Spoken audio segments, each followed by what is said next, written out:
Hello, আসসালামু আলাইকুম guys, কেমন আছেন সবাই? আশা করি সকলে অনেক অনেক অনেক বেশি ভালো আছেন। আলহামদুলিল্লাহ, আমিও ভালো আছি। কিন্তু আজকের যে ভিডিওর বিষয়ে আমি কথা বলতে যাচ্ছি, এই ভিডিওটা দেখার পরে আমি আমি নিজেই মন থেকে ভালো নাই। এখন আপনারা দেখার পরে কি আপনাদের রিয়াকশনটা কি হবে এটা আমি জানি না। আমি গতকাল রাত্রে ফেসবুকে ঢোকার পরে একটা ছোট্ট একটা ভিডিও ক্লিপস আসলো আমার সামনে, যে ভিডিওতে ছোট একটা বাচ্চা, হয়তোবা তার বয়স 7 থেকে 8 বছর বয়স হবে, তাকে নাকি ধর্ষণ করেছে তার দুলাভাই। যেমনটা আমরা আমাদের ভিডিওর স্ক্রিনে দেখতে পাচ্ছি। এই যে ছোট বাচ্চা, আমি জানি না মানুষের মন মানসিকতা এখন কোথায় গিয়েছে। আমি সত্যি বলছি, আমার যে পরিমাণ খারাপ লেগেছে। এই যে এই কাজটা করেছে তাকে যদি আমি সামনে পাইতাম, কি যে করতাম আমি নিজেও জানি না। তবে আমি এটুকু শিওর, যে করেছে সে আসলে একটা জানোয়ারের বাচ্চা। সে যদি একজন মানুষের বাচ্চা হতো তাহলে আপনারা বলেন, তাহলে কেউ কি এমন কাজ করতে পারতো? ছোট একটা বাচ্চা, তার নিজের বোনের মতো, 7 থেকে 8 বছর বয়স, তার এখনো পর্যন্ত উনা জড়ানোর মতো বয়স হয় নাই। সেই ছোট্ট শিশুর সঙ্গে যে নির্যাতনটা করছে, এটা কখনোই মেনে নেওয়া যায় না। ছোট্ট শিশু, সেই মেয়ে বাচ্চাটা হয়তো তার বোনের বাসায় গিয়েছিল, তার বোনের বাসা থেকে তার বাসায় ফিরতে হয়তো বা রাত হয়ে যাবে, সেজন্য তার বোন বলেছিল যে তুমি আজকে আমার বাসা থেকে যাও, কালকে আমার বাসা থেকে বাসায় চলে যেও।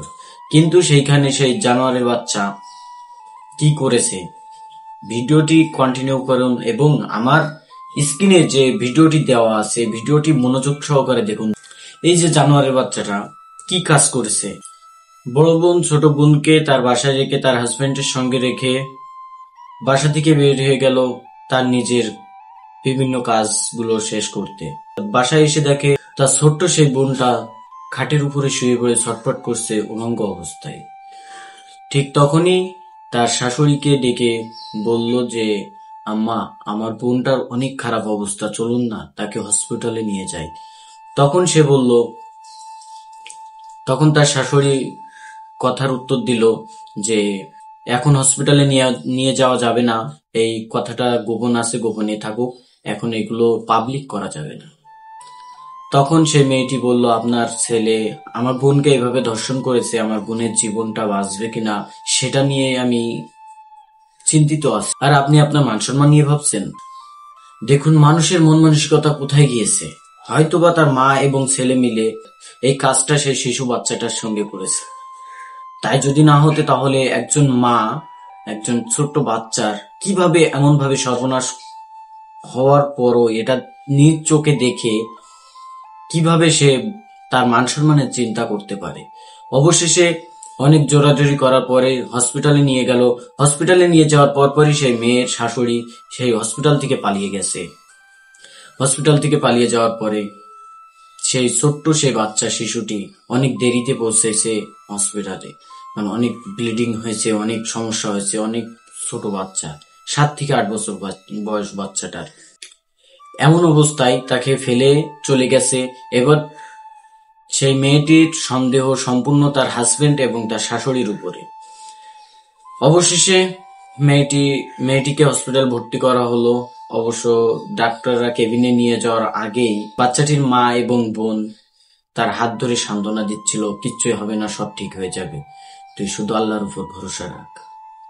অবশেষে বাচ্চাটা মৃত্যুর সঙ্গে লড়াই করতে করতে মৃত্যুর কাছে হার মেনে এই সুন্দর দুনিয়া ছেড়ে চলে গেল।